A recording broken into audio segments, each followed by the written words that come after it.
Барлықтарыңызға сәлем достар. Менің каналыма қош келдіңіздер. Сіздермен бірге мен Арипенки, және де бүгінгі видеода мен өзімнің қалай кәріс тілін үйренгенім жайлы, оның қалай үйрену жолдары жайлы толығымен айтып беретін боламын.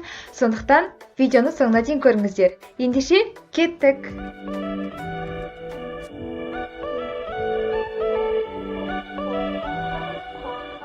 Мен өзімнің алдыңғы видеомда айтып кеткендей, мен кәріс тілін қазір университетте оқимын, және де ол менің екінші тілім болып табылады. Менде екі шет тіл мамандығы, және алғашқы тіл менде ағылшын тілі, екінші тіл кәріс тілі.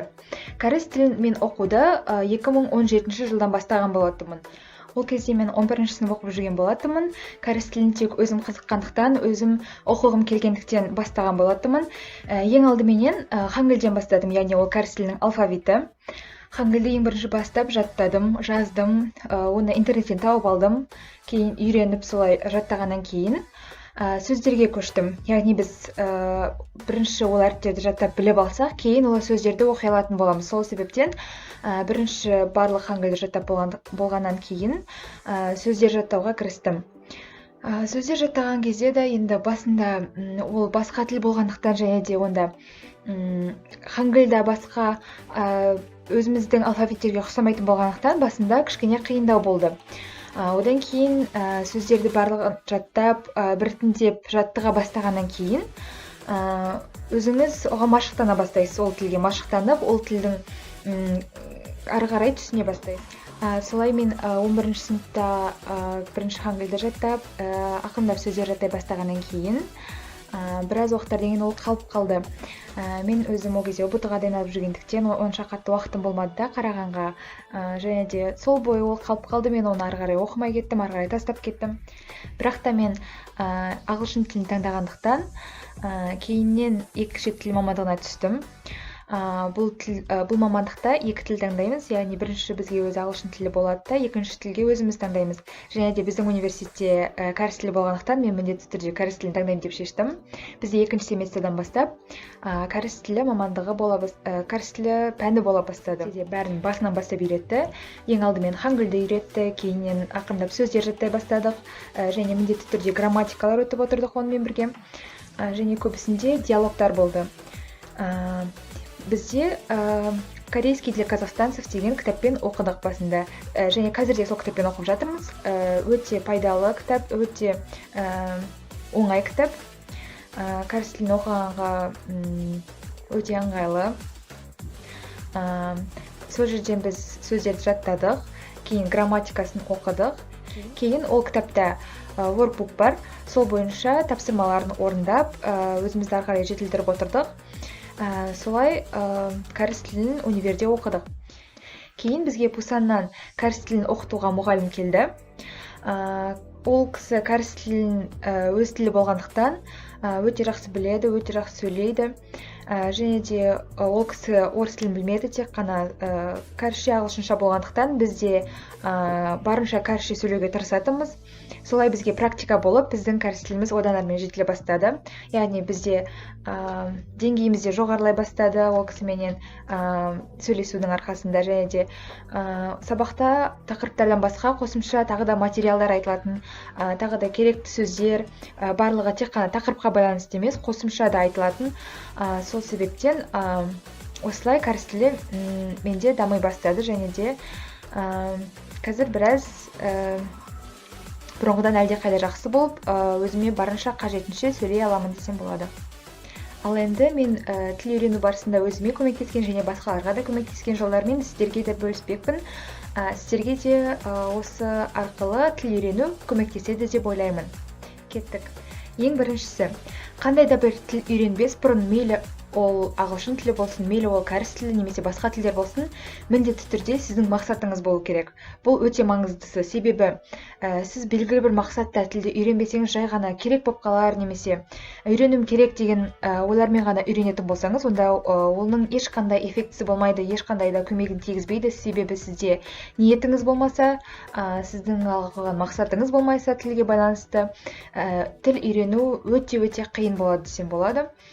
Ал егер де сіздің мақсатыңыз болса, белгілі бір нәтижеге жету үшін, белгілі бір деңгей жасау үшін, мысалға шетелге қыдырып бару үшін тіл үйрену, немесе оқуға түсу үшін тіл үйрену деген сияқты мақсаттарыңыз болатын болса, онда сіздер тіл үйренуге мотивация өздеріңізде болады, және де тіл үйрену сіздерге оңайға түседі. Екінші кеңес, міндетті түрде график қойыңыз. Міндетті түрде расписание қойыңыз. Яғни сіз күнделікті әртүрлі уақыттарда бір күнде жарты сағат арнап, бір күнде 15 минут арнап жүру бұл жарамайды. Міндетті түрде мысалға таңертең сағат 8-ден 9-ға дейін, немесе түстен кейін сағат 2-ден 3-ге дейін деген сияқты белгілі бір уақыттарды арнап қойыңыз. Расписание қойыңыз, график қойыңыз, және де сол уақыттарда міндетті түрде тіл оқуға арнаңыз. Және де өзіңізге ұнайтын әдемі блокнот бастауда сіздің құлшынысыңызды арттырады, яғни сіз оны көрген сайын оқығыңыз келіп тұрады, көрген сайын қуаныш сыйлап тұратын болады. Сол себептен өзіңізге ұнайтын оқу құралдарды таңдаған да өте тиімді. Енді тілді үйренуге келсек.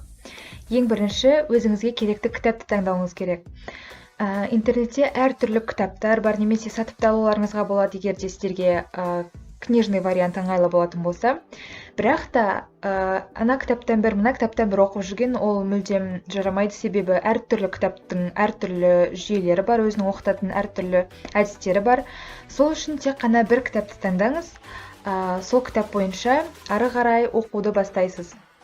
Және де кітаптың ең басында міндетті түрде хангыль болады. Бірінші хангыльді жаттайсыз, кейін сөздер жаттайсыз. Күніне кем дегенде 5-10 сөздер жаттап отыруға кеңес беремін. Сол кезде өзіңіздің сөздік қорыңыз дамиды, және де ол өте үлкен плюс болады сізге. Сөздерді жаттау барысында карточкаларды қолдануға кеңес беремін. Яғни сіздер белгілі бір жаттаған сөзіңіздің суретін шығарып алсаңыздар, бір жағына суреті тұрады, екінші жағына сөзді жазып қоясыздар, немесе аудармасын жазып қоясыздар.